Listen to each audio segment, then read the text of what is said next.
The story of dream নামক YouTube channel থেকে আজকে আপনাদের শোনাবো ইসরাত জাহান জেরিনের লেখা উপন্যাস চিত্রাঙ্গনা। আজকে শোনাবো 10ম পর্ব। ফারাজের গাড়ি বাড়ির ভেতর ঢুকতেই লোকজন দৌড়ে এলো তাকে অভ্যর্থনা জানাতে, কিন্তু ফারাজ কারো দিকে তেমন একটা তাকালো না। সে বরাবরের মতোই গম্ভীর। চিত্রার হাতে এখনো ব্যথা। সে ধীরে ধীরে গাড়ি থেকে নামতে গেল, কিন্তু ফারাজ আগেই দরজা দিয়ে বেরিয়ে মুহূর্তের মধ্যে তার সামনে এসে দাঁড়ালো।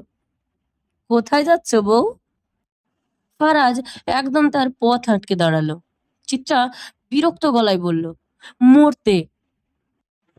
ফারাজ হেসে ফেলল, দুই হাতে কোমর ধরে বলল, এই মরামুখ শ্বশুরের ঘাট তেড়া মাইয়া, স্বামীর সঙ্গে রোম্যান্স করতে হয়, তেড়ামি নয়। এসব শেখায়নি কেউ? চিত্রার চোখ মুখ গরম হয়ে উঠল, কাঁপা গলায় বলল, আমার মরা বাবাকে নিয়ে কিছু বলবেন না। একেবারে মেরে চারার মতো বাগানে রোপণ করে দেব। তারপর ফারাজ একদম স্বাভাবিকভাবে তার কথার মাঝেই যোগ করলো, তারপর সেই চারা গাছ বড় হবে, আর সেখান থেকে ফারাজ এলাহি নামক এক হ্যান্ডসাম ফুলের জন্ম হবে। ফুলের ঘ্রাণ হবে একেবারে এলাচের মতো। চিত্রা চোখ ঘুরিয়ে বলল, হ্যাঁ, তাতে আমার এলাচ কেনার টাকাটাও বেঁচে যাবে। আমি আপনাকে বাগান থেকে ছিঁড়ে গরম পানিতে ডুবিয়ে চা বানিয়ে আয়েশ করে খাবো। ফারাজ নাক মুচকে বলল, যা দুষ্টু, তোমার মুখে দেখছি জমজমের পানি ছিটাতে হবে, খালি উল্টো পাল্টা কথা বলে। ছিঁড়ে ডুবিয়ে, too much bad sound. Chitra হতবিহ্বল হয়ে গেল। আশপাশের কর্মচারীরা তো তাকিয়েই আছে, অথচ ফারাজ এলাহের মনে একটুও লজ্জা নেই। চিত্রা কিছু বোঝার আগেই ফারাজ হঠাৎ ঝুঁকে তাকে দুই হাতে তুলে নিল। আরে আপনি কি করছেন? ছাড়ুন, ছাড়ুন বলছি। ফারাজ ঠোঁটের কোণে এক চিলতে হাসি নিয়ে বলল, ছাড়ার জন্য ধরিনি বউ, স্বীকার করবো বলে ধরেছি। চিত্রা ধাক্কা দিয়ে নামার চেষ্টা করলো, কিন্তু ফারাজের বাঁধন এত শক্ত, চিত্রাকে নিয়ে সরাসরি বাড়ির মধ্যে ঢুকে পড়ে। বাড়ির সবাই তাদের দেখছে, অথচ ফারাজের চোখে মুখে বিন্দু মাত্র সংকোচ নেই। চিত্রার মাথায় যেন বাজ পড়লো, এই লোককে কি সত্যি কন্ট্রোল করা সম্ভব? চিত্রাকে ধীরে বিছানায় শুইয়ে দিয়ে ফারাজ শার্টের ওপরের বোতামটা আলগা করলো। তারপর কোন রকম ভনিতা না করেই গলা ফাটিয়ে ডাক দিল, মিতালি, শালি, তুমি কই? চিত্রা হতভম্ব হয়ে তাকিয়ে রইল। এমন সময়, এমন মুহূর্তে ষাঁড়ের মতো চেঁচানোর প্রয়োজনটা কি? তার মাথা যেন ভোঁ করে উঠল। মিতালিকে কেন ডাকছেন? কি দরকার? চিত্রা বিরক্তির স্বরে বলল, মিতু। ফারাজ কপাল কুঁচকে তাকালো। হ্যাঁ, আমি ওকে ভালোবেসে মিতু বলে ডাকি। কোনো সমস্যা? ফারাজ চোখ সরু করলো, ন্যাকামি। যাক, আমিও ভালোবেসে আজ থেকে তোমাকে চুতু বলে ডাকবো। কোনো সমস্যা? চিত্রা ধপাস করে উঠে বসে তাকালো। চুতু? এটা আবার কেমন নাম? কেন, পছন্দ হয়নি? চাইলে শুটকি, সাদামুলা কিংবা লিলিপুট বলেও ডাকতে পারি। তোমার সঙ্গে নামগুলো বেশ যায়। চিত্রা রাগে চোখ গোল করে তাকালো। ধ্যাৎ।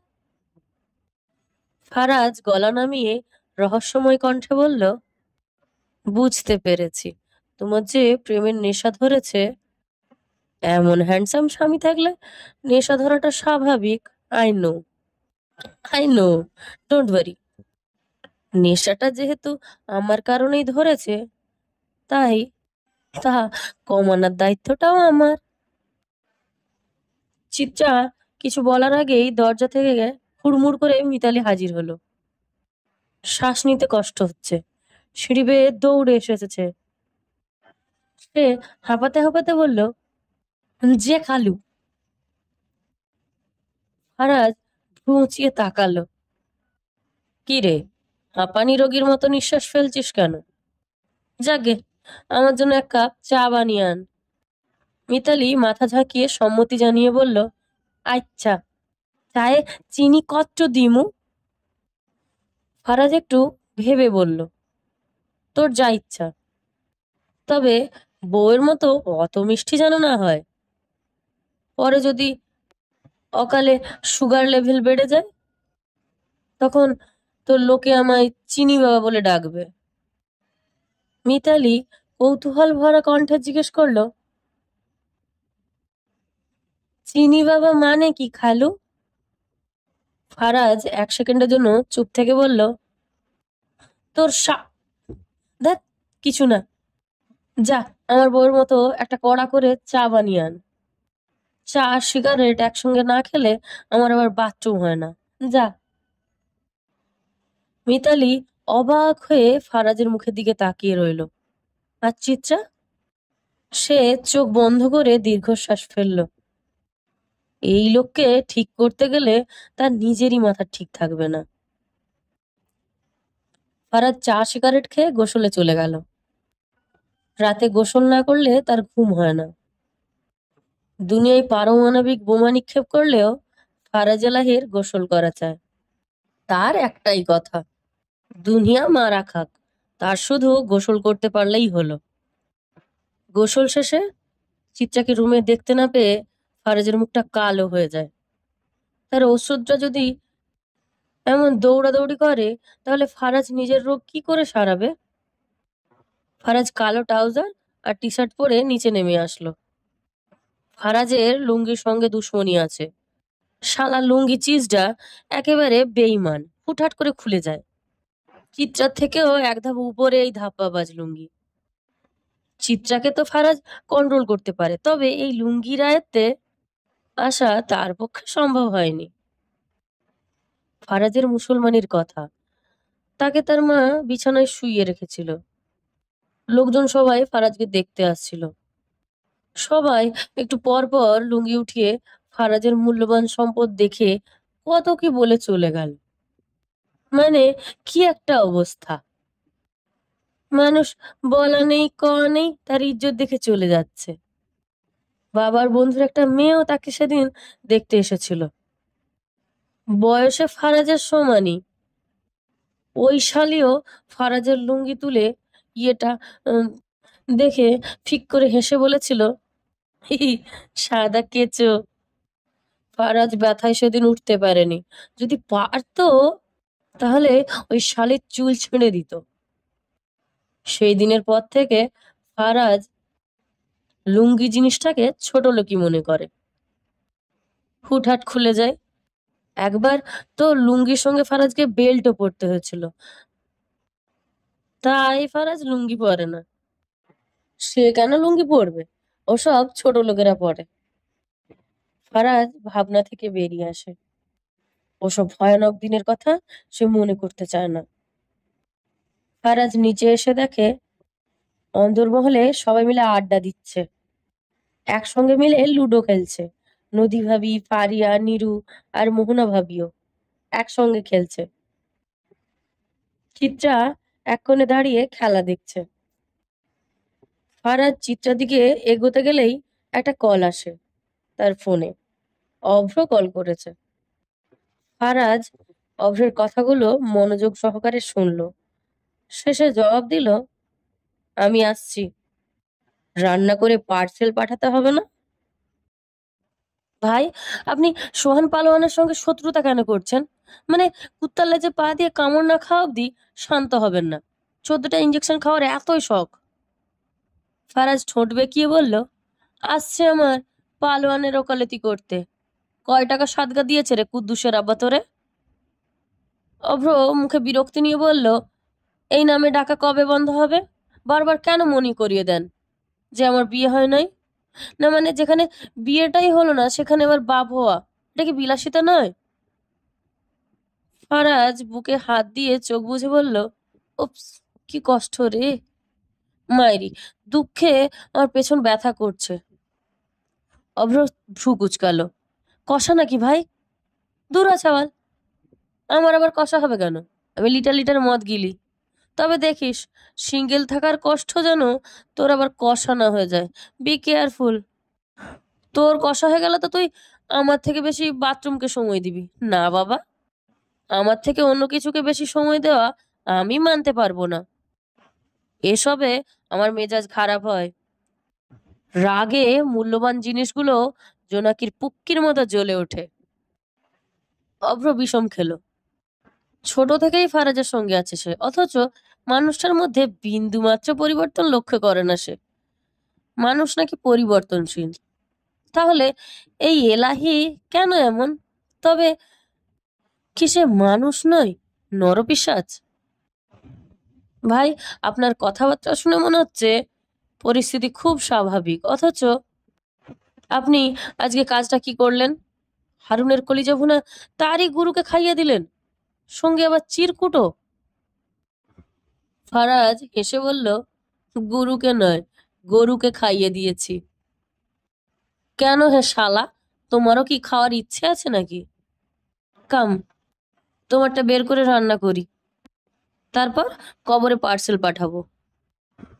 অভ্র নাক কুচকে বলল, ভাই কি যে বলেন, গা ঘিন ঘিন করে। ওইসব কেমন করে রাঁধছেন ভাই? মানুষ কেমন করে মানুষের কলিজা খায়? আমাকে দেখতে কি তোর আব্বা মনে হয়? মানুষের কলিজা কেন রান্না করব? বাজার থেকে গরুটা কিনেই রান্না করেছি। ওই কালা দামড়া কি এসব বুঝবে? ও তো নিশ্চিত হারুনের কলিজা ভেবে বমি করছে। ওর একটু ভয় দেখালাম। যতদিন ও আমাকে ভয় পাবে ততদিন জিন্দা থাকতে পারবে। ভাই, ফারাজ তখন বাগানের দোলনায় বসে হুইস্কির বোতল চুমুক দিচ্ছিল এবং সিগারেটে টান বসাচ্ছিল। তার মুখে ছিল নিস্পৃহ ভাব। দুনিয়ার কোনো কিছুর তোয়াক্কা নেই চেহারায়। হুম, একটাও কথা শুনতে চায় না। ধোঁয়ার কুণ্ডলি ছড়িয়ে বলল, কিন্তু ভাই, আমি কি বলি শুনেন তো আগে। হাসান আর ফারুকের লাশের কথা বলবি তাই না? কে তাদের মেরে পুকুরে ভাসিয়ে দিল? সেটাই ভাই। কার কাজ এটা? কারণ আমরা তো কিছু করিনি। বাড়ির মধ্যে ঢুকে খুন করা হয়েছে, বুঝতে পারছেন? ফারাজ নিঃশব্দে এক মুহূর্ত বসে থাকলো। তারপর বোতলটা পাশে রেখে গভীর দৃষ্টি মেলে তাকালো সামনের দিকে। না বোঝার কি আছে? এই বিষয় নিয়ে আর কিছু শুনতে চায় না আমি। কিচ্ছু না। সে ধীর পায়ে উঠে দাঁড়ালো। কয়েক মুহূর্ত আগের সেই নিশ্চিন্ত উজ্জ্বলতা কোথায় যেন মিলিয়ে গেছে। গেলাম আমি। দুপুরে একটা কড়া ঘুম দিয়ে সন্ধ্যার দিকে উঠব। ততক্ষণ পর্যন্ত তুমি ছাওয়াল মুড়ি খাও। চিত্রা দুপুরের পর থেকেই ঘরের এক কোণে নিস্তব্ধ হয়ে বসে আছে। সকাল থেকে বাড়ির পরিবেশ থমথমে। ভোরে বাড়ির পুরুষেরা ফিরে আসার পরপরই খুনের খবর জানতে পারে। তারপর কারো চোখে ঘুম নেই, মনে অজানা শঙ্কা। দুপুরের বাড়ির পুরুষেরা একসঙ্গে খেয়েছে, ফারাজও খেয়েছে, কিন্তু চিত্রাকে আজ সে নিজের সঙ্গে টেবিলে বসাতে পারেনি। আজ প্রথমবারের মতো চিত্রা জুনায়েদ এলাহির সঙ্গে কথা বলেছে। স্ত্রী মারা যাওয়ার পর তিনি আর বিয়ে করেননি, নিজেই ছেলে মেয়েদের মানুষ করেছেন। চিত্রা আজ জোহানকেও লক্ষ্য করেছে। চঞ্চল, প্রাণবন্ত, সহজেই মিশতে, মানুষের সঙ্গে মেশার গুণ আছে। একেবারে তার বোনের বিপরীত। তবে এই পরিবারের মানুষগুলোকে বুঝতে চিত্রার বেশ কষ্ট হচ্ছে। কি অদ্ভুত এক সম্পর্ক তাদের মধ্যে। একই ছাদের নিচে থাকলেও কেউ কারোর সঙ্গে তেমন মেশে না, কথাও বলে না। খাবার সময় কখনো সবাই একসঙ্গে থাকে, কখনো বা কাউকেই দেখা যায় না। রুমানা বেগমও বিচিত্র চরিত্রের। রান্নার সময় ছাড়া তাকে বাইরে দেখা যায় না। রান্না শেষ হলে খেয়ে নিয়ে নিঃশব্দে ঘরে ঢুকে যান। প্রয়োজন না হলে বের হন না। চিত্রা ভাবল, এই যে সে নিজের সব ছেড়ে নতুন জীবনে প্রবেশ করলো, কেউ কি একবারও জানতে চেয়েছে তার অতীত, তার পরিবার কেমন ছিল, কোথায় ছিল তার শৈশব?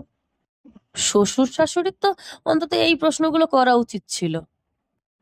তাদের আদরের ছেলে যে তাকে তুলে এনে বিয়ে করেছে, সেটা তারা জানে তো?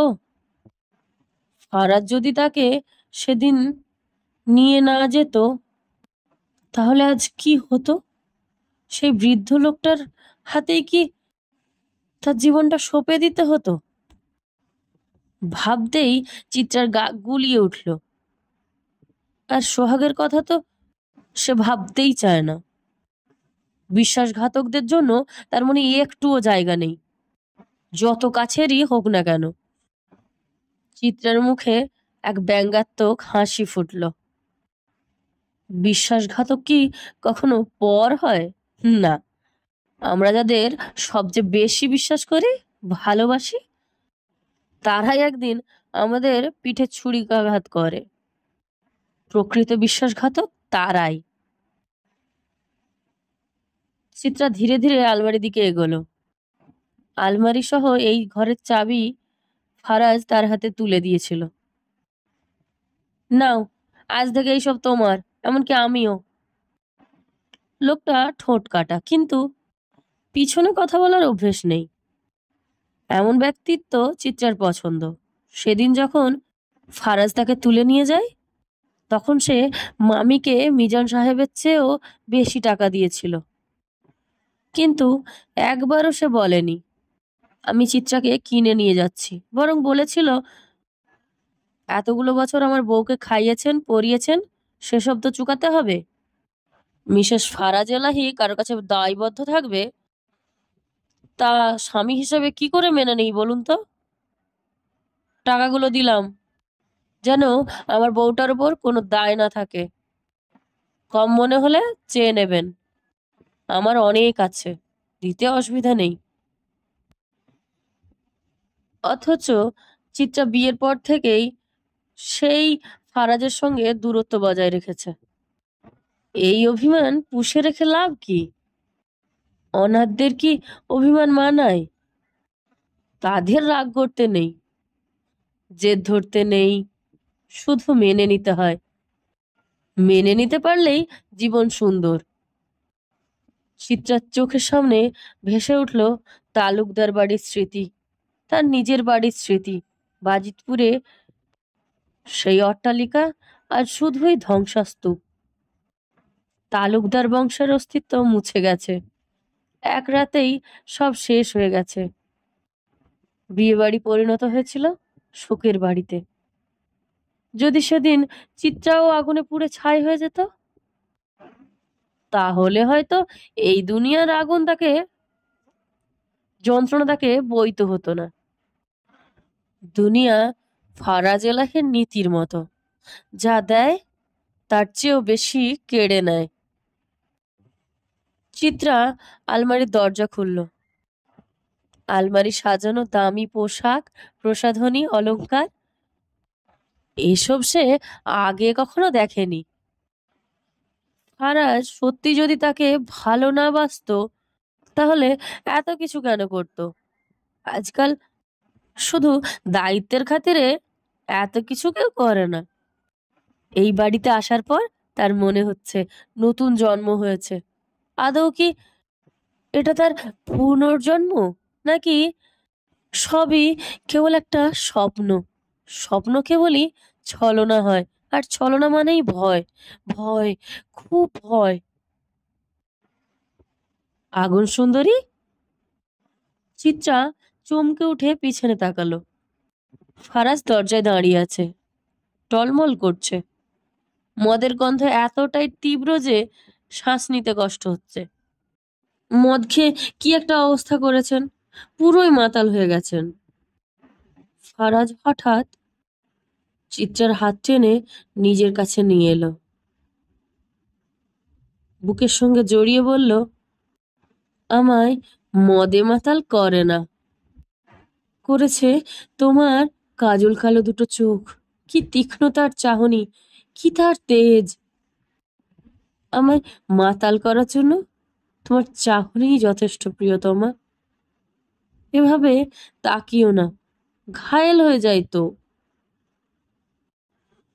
চিত্রা একদম স্থির হয়ে গেল।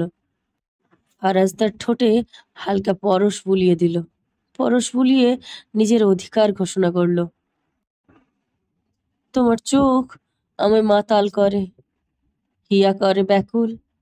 আমি প্রেমের স্রোতে ডুবে মরি, পায় না একুল ওকুল। চিত্রা ধাক্কা দিয়ে নিজেকে ছাড়িয়ে নিল, মুখে একটা কঠিন ভঙ্গি এনে বলল, ডুবে মরার আগে ব্রাশ করে মরবেন প্লিজ। পারলে গায়ে একটু পারফিউমও লাগাবেন। মদের গন্ধে তো আপনার প্রেম প্যান্টের ফুটো দিয়ে পালাবে।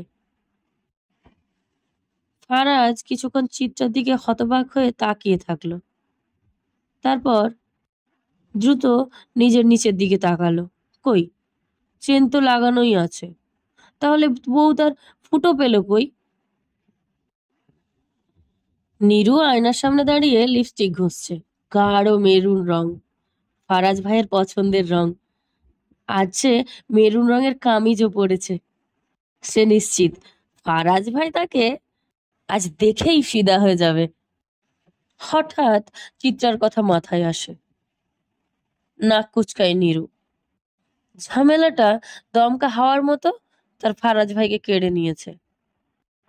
যে করেই হোক ভাইকে পটাতে হবে। ফারাজ একবার পটে গেলে নীরু তাকে বিয়ে করে নেবে, তারপর চিত্রাকে এমনিতেই চাল খাটিয়ে বাড়ি থেকে ছাড়া করবে। নীরু শ্বাস ছাড়ল। কি সব বকছে সে? মাথায় নির্ঘাত গ্যাস্ট্রিক হয়েছে। অসহায় গ্যাস্ট্রিক থেকে যদি আবার আলসার হয়ে যায়, আর তারপর যদি নীরু মারা যায়, তখন ফারাজ ভাইকে বিয়ে করবে কেমন করে? না, প্ল্যান করতে হবে ঠান্ডা মাথায়। নীরু ঘড়ির দিকে তাকায়, সন্ধে 7টা বাজতে এখনো 2 মিনিট বাকি আছে। জলদি নীরু টিভি ছাড়লো, রিমোট টিপে স্টার জলসা বের করলো। একটু পর তার পছন্দের নাটক শুরু হবে, কিছুতেই মিস করা যাবে না। নাটক দেখে বুদ্ধি নিয়ে ঠান্ডা মাথায় চিত্রাকে বাঁশ দিতে হবে। নীরুর পাশের রুমটা জোহানের। এই বাড়িতে যদি কারো রুম সবসময় অগোছাল থাকে, তবে সেটা একমাত্র জোহানের। একটা বেপরোয়া ছেলে, ইচ্ছে করেই পড়াশোনা শেষ করেনি।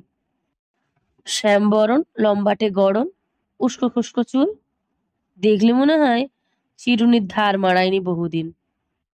একটা গিটার আছে তার।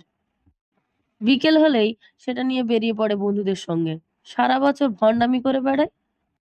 তবে জুমার দিন হলেই পায়জামা পাঞ্জাবি পরে হঠাৎ ইমানদার হয়ে যায়।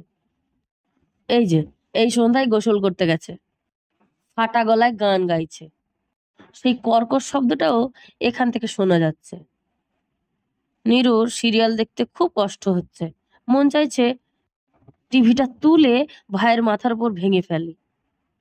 সে গলা ফাটিয়ে চেঁচিয়ে উঠল, ষাঁড়ের মতো চেঁচাচ্ছ কেন ভাই? নিজেকে অরিজিৎ সিং ভাবার দরকার নেই। তুমি সারা জীবন হিরো আলমই ছিলে, আছো, আর থাকবেও। ওপাশ থেকে গানের আওয়াজ আরো বেড়ে যায়। নীরু রাগে গজগজ করতে করতে উঠে দাঁড়ায়, টিভি পুশ করে দিয়ে একেবারে জোহানের রুমের দিকে এগিয়ে যায়। তার ইচ্ছে করছে দরজা ধাক্কিয়ে এক ঝটকায় তার ভাইকে তুলে জানালা দিয়ে ছুঁড়ে ফেলতে। ঠিক তখনই হুট করে কারেন্ট চলে যায়। পুরো বাড়ি নিমেষেই অন্ধকারে ঢেকে যায়। বা কারেন্টের আব্বা মরছে নাকি? কি যে শুরু করছে!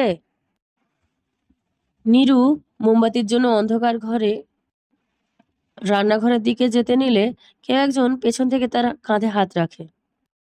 নীলু ভয়ে চিৎকার করতেই ওপাশ থেকে মুখ চেপে ধরে। চিৎকার শব্দ মুহূর্তেই গোঙানিতে পরিণত হয়।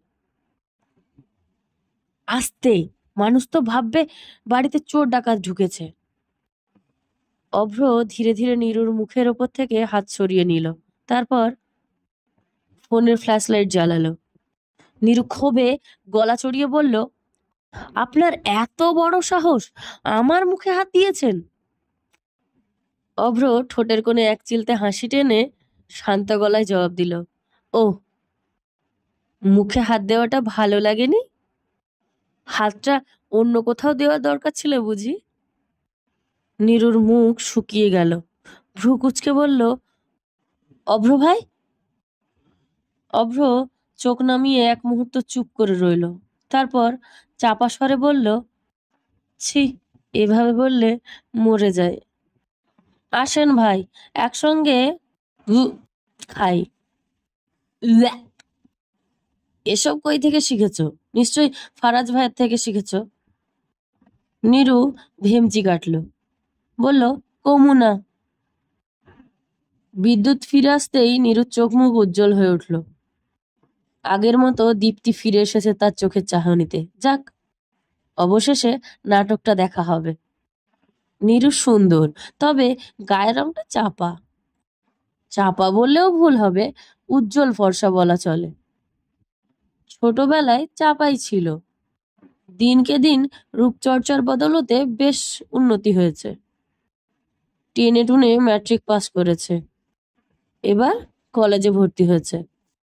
ভালো কলেজে ভর্তি করতেও টাকা খরচ করতে হয়েছে। মেয়ে লেখাপড়ার নামে ডাব্বা, আবার খালহুরে ডাকে আব্বা। বিদ্যুৎ আসতেই অভ্র গলায় সতর্কতা টেনে বলল, দয়া করে আর কখনো অন্ধকারে এভাবে চিৎকার করবেন না আপা। লোকে ভুল বুঝতে পারে, দুষ্টু চিন্তা দুষ্টু চিন্তা ভাবনা করতে পারে। নীরু মুখ ভেমচি কাটল। কথাটা একদম গায়ে মাখেনি। নিজের রুমের দিকে যেতে যেতে বলল, আমার মুখ, আমি চিৎকার করব, তাতে কার কি আসে যায়? নীরু চলে যেতেই অভ্র তার যাওয়ার পথে তাকিয়ে ঘাড়ে হাত বুলায়, চেয়ে থাকে। খানিকক্ষণ মাথা চুলকে বলে, আরে ধ্যাত, আমি না ফারাজ ড্যাডির কাছে এসেছিলাম। যাকগে, এখন আর দেখা সাক্ষাতের মুড হচ্ছে না, বাহির থেকে একবার হাওয়া খেয়ে আসি। বউ বউ ডাক পারি, বউ আমার কার বাড়ি? আয় রে বউ, বুকে আয়, তোর স্বামীরে মশাই খায়। ফারাজ মশারি টাঙাতে টাঙাতে ছন্দ কাটছে। চিত্রা ডিভানে শুয়ে ম্যাগাজিন পড়ছে। একটু পর পর ফারাজের তামাশা দেখছে। সন্ধ্যাবেলায় কেউ মশারি টাঙায়? তার ধৈর্যের বাঁধ ভেঙেই গেল। আপনাকে মশারি টাঙাতে কে বলেছে? ফারাজ স্বভাব সুলভ হাসি ছেড়ে দিয়ে বলল, আরে সাদা মুলা, মশারি না টাঙালে তো আমাকে আবার মশাই খেয়ে নেবে, তখন তোমার কি হবে? আমি নিজেকে হেফাজত করছি, জাস্ট ফর ইউ। তোমার মতো এক পিস থাকতে আমায় মশাই কেন চুষে খাবে? বলো বউ, বলো, বলো। বুঝলাম না, ভালোবাসা দেখালেন নাকি খোঁচা মারলেন? চিত্রা ভ্রু কুঁচকে বলল, খোঁচা? ওইটা আবার কি জিনিস? দেখো বউ, আমি তোকে ভাতেও মারবো না, কথায়ও মারবো না, আমি তোমায় ভালোবাসা দিয়ে মারবো। ওইসব খোঁচাখুচি আমায় পোষায় না। চিত্রা বিরক্ত হয়ে ম্যাগাজিনের পাতা উল্টায়। আচ্ছা, আপনি কাজ কি করেন? শুধুই কি মাছের ব্যবসা? এই ব্যবসায় এত লাভ? আপাতত তোমাকে আদর করা ছাড়া আমার আর কোনো কাজ নেই। মস্করা করবেন না, বিষ ধরে গায়ে। মরে যায় আপনার এসব কথা শুনলে। ফারাজ মশারি ফেলে চিত্রার কাছে এগিয়ে এলো। এক ঝটকায় তাকে কোলে তুলে নিয়ে বিছানার দিকে পাড়ি জমালো। চিত্রা ধস্তাধস্তি করছে। তা দেখে ফারাজ হেসে গান ধরল, মরবে না মরবে না, রাধে মন্ত্র ভালো জানি, দু একখানা জারা দিয়ে বিষ করব পানি। চিত্রের বিরক্তি আরো বেড়ে গেল। ফারাজের এই নাটকীয়তা যেন শেষই হচ্ছে না। তবু সে চুপ করে আছে, হয়তো নাটকের পরবর্তী অংশ দেখার জন্য। মশারির কাছে যেতেই রোম্যান্সের ছন্দপতন। মশারির ভেতর ঢুকতে গিয়ে ফারেজের মুখ একেবারে ফুস। এই ঘোড়ার ডিমের মধ্যে বউকে কোলে নিয়ে সে কি করে ঢুকবে? রাগে সে এক হাত দিয়ে চিত্রাকে শক্ত করে বুকে চেপে ধরে, আর অন্য হাত দিয়ে টেনে ছিঁড়ে মশারি ছিঁড়ে। চিত্রা এতক্ষণ ফারাজকে হাজারটা কথা শুনি চুপ হয়ে গেছে। ফারাজের চোখের দিকে চেয়ে আছে সে। লক্ষণ ভালো ঠেকছে না। 999-এ কোনোভাবে একটা কল করা যায় না? ফারাজ চিত্রার পাশে ধপাস করে শুয়ে পড়ল। চিত্রাকে নিজের বুকের উপর শুয়ে বলল, একটু আমার বুকে মাথা রাখো না। তুমিহীনা বুকটা কেমন ফাঁকা ফাঁকা লাগে।